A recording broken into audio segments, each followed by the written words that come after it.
നമസ്കാരം, പുതിയ വീഡിയോയിലേക്ക് സ്വാഗതം. നമുക്കിന്ന് റേഡിയായി ആൻഡ് ഡിഗ്രി എന്ന ടോപ്പിക്കിൽ മറ്റൊരു പ്രോബ്ലത്തിലേക്ക് പോകാം. അപ്പം പ്രോബ്ലം ഇതാണ്: the arcs of the same length in two circles subtend angle 65 degree and 110 degree at the centre. Find the ratio of their radii. അപ്പം ക്വസ്റ്റ്യൻ ഇതാണ്: രണ്ട് സർക്കിൾ തന്നിട്ടുണ്ട്. ആ രണ്ട് സർക്കിളിൻ്റെ സെയിം ലെങ്ത് ആർക്ക് വരുവാണെങ്കിൽ, രണ്ടിൻ്റെയും ആർക്ക് ലെങ്ത് സെയിം ആയിട്ടാണ് എടുക്കുന്നതെങ്കിൽ, സെയിം ലെങ്ത് ആയിട്ടാണ് എടുക്കുന്നതെങ്കിൽ, അതിൻ്റെ ആംഗിളുകൾ വരുന്നത് ഒന്നിൻ്റെ ആദ്യത്തേത് 65 ഡിഗ്രിയും അടുത്തത് വരുന്നത് 110 ഡിഗ്രിയാണ്. അങ്ങനെയാണെങ്കിൽ ഇതിൻ്റെ റേഡിയസ് തമ്മിലുള്ള റേഷ്യോ ആണ് നമ്മളോട് കണ്ടുപിടിക്കാൻ പറയുന്നത്. അതായത് ഇപ്പം ഡിഫറെൻ്റ് റേഡിയസ് ഉണ്ടെങ്കിൽ മാത്രമേ സെയിം ലെങ്ത് ഉള്ള ആർക്കുകൾ എടുക്കുമ്പോൾ ഡിഫറെൻ്റ് ആംഗിൾസ് വരത്തുള്ളൂ. ഇതിപ്പോൾ ഒരു ചെറിയ സർക്കിൾ എടുത്തു എന്ന് വിചാരിക്കും. ഒരു സർക്കിൾ എടുത്തു. അപ്പം ഇതിൻ്റെ റേഡിയസ് നമ്മൾ R1 എന്നങ്ങ് കൊടുക്കുക. അപ്പം ആർക്ക് ലെങ്ത് സെയിം ആണ്. അപ്പം ഇത് നമ്മൾ ഒരു 65 ഡിഗ്രിയാണ്. 65 ഡിഗ്രി കൊടുത്തു. ഇനി അടുത്ത വേറൊരു സർക്കിൾ എടുത്തു. അത് ചിലപ്പോൾ ഇതിനേക്കാളും ചെറുതായിരിക്കും, അതിനേക്കാളും ചെറുതാണ്. അപ്പം കൂടുതൽ ആ ലെങ്ത് കോമ്പൻസേറ്റ് ചെയ്യണമെങ്കിൽ കൂടുതൽ ആംഗിൾ എടുക്കേണ്ടി വരും. അപ്പം 110 ഡിഗ്രി വരും. റേഡിയസ് R2 വരും. അപ്പോൾ ഇതാണ് ഈ ക്വസ്റ്റ്യൻ്റെ കൺസെപ്റ്റ്. അപ്പം ഇതിൻ്റെ രണ്ടിൻ്റെയും ആർക്ക് ലെങ്ത് സെയിം ആണ്. അപ്പം DD ഇത് രണ്ട് സെയിം ആണ്. ആംഗിൾ വ്യത്യാസമുണ്ട്, റേഡിയസ് വ്യത്യാസമുണ്ട്. അപ്പോൾ നമുക്കിതിൽ കണ്ടുപിടിക്കേണ്ട find the ratio of their radii. അപ്പം ഇവിടെ ഇപ്പോൾ റേഡിയായി എന്ന് പറഞ്ഞേക്കുന്നതെന്ന് വെച്ചാൽ റേഡിയസിൻ്റെ പ്ലൂറൽ ഫോമാണ് റേഡിയായി എന്ന് പറയുന്നത്. ഓക്കെ, അപ്പോൾ നമുക്ക് പ്രോബ്ലത്തിലേക്ക് പോകാം. അപ്പോൾ ഈ പ്രോബ്ലത്തിൽ നമുക്ക് തന്നിരിക്കുന്നത് എന്താണെന്ന് വെച്ചാൽ രണ്ട് ആംഗിൾ തന്നിട്ടുണ്ട്. അപ്പം റേഡിയായി 1 കണ്ടുപിടിക്കണം, റേഡിയായി 2 കണ്ടുപിടിക്കണം. അപ്പോൾ നമുക്ക് ഇതിനകത്ത് ഇപ്പം θ1 ഈസ് ഈക്വൽ ടു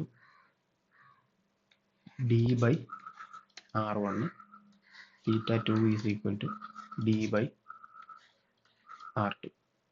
ഇതിപ്പം ഇങ്ങനെയാണ് കിട്ടിയിരിക്കുന്നത്. അപ്പോൾ ഇതിൽ നമ്മൾ വാല്യൂസ് ഇട്ട് കൊടുക്കുകയാണ്. അപ്പോൾ അതിന് വേണ്ടിയിട്ട് നമ്മൾ ആദ്യം θ1 θ2 കണ്ടുപിടിക്കും. നമുക്ക് തന്നിരിക്കുന്നത് ആംഗിളിലാണ്. അപ്പോൾ നമ്മളതിനെ തീറ്റയിലോട്ട് കൺവേർട്ട് ചെയ്യണം, റേഡിയനിലോട്ട് കൺവേർട്ട് ചെയ്യണം. അപ്പം θ1 ഈസ് ഈക്വൽ ടു 65 ആണ്. 65 ഇൻറ്റു π/180. അപ്പോൾ നമ്മളത് 5 കൊണ്ട് കട്ട് ചെയ്യുമ്പോൾ 13, 36, 13 π/36 കിട്ടി. ഇനി θ2 എടുക്കുകയാണെങ്കിൽ 110 into π/180 which is equal to 11 π/180, 18. അതായത് നമ്മൾ 0 കട്ട് ചെയ്തോളാം. 11 π/18. അപ്പം നമുക്കിപ്പോൾ θ1 θ2 കിട്ടി. അപ്പോൾ ഇനി നമ്മൾ ചെയ്യേണ്ടതെന്ന് വെച്ചാൽ നമ്മൾ നേരത്തെ കണ്ട ഇക്വേഷൻ്റെ നമ്മൾ ഒന്നുകൂടെ റീഅറേഞ്ച് ചെയ്ത് എഴുതും. അതായത് θ1 is equal to D/R1 which is equal to θ2 is equal to D/R2. ഇതിനെ നമ്മൾ D is equal to θ1R1, D is equal to θ2R2. അങ്ങനെ വരുമ്പോൾ ഇത് രണ്ടും സെയിം വാല്യൂ ആണ്. അപ്പോൾ നമുക്കിതിനെ ഇക്വേറ്റ് ചെയ്ത് എഴുതാൻ പറ്റും. അപ്പോൾ അങ്ങനെ വരുമ്പോൾ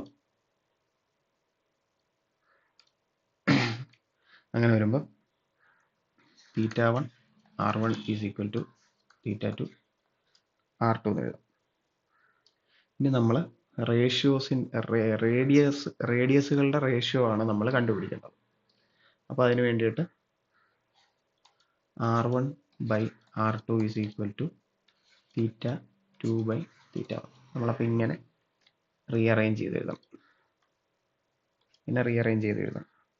അതിനുശേഷം നമ്മൾ θ2 ഉം θ1ൻ്റെയും വാല്യൂസ് സബ്സ്റ്റിറ്റ്യൂട്ട് ചെയ്ത് കൊടുക്കുക. which is equal to 11 pi by 18 divided by 13 pi by 36.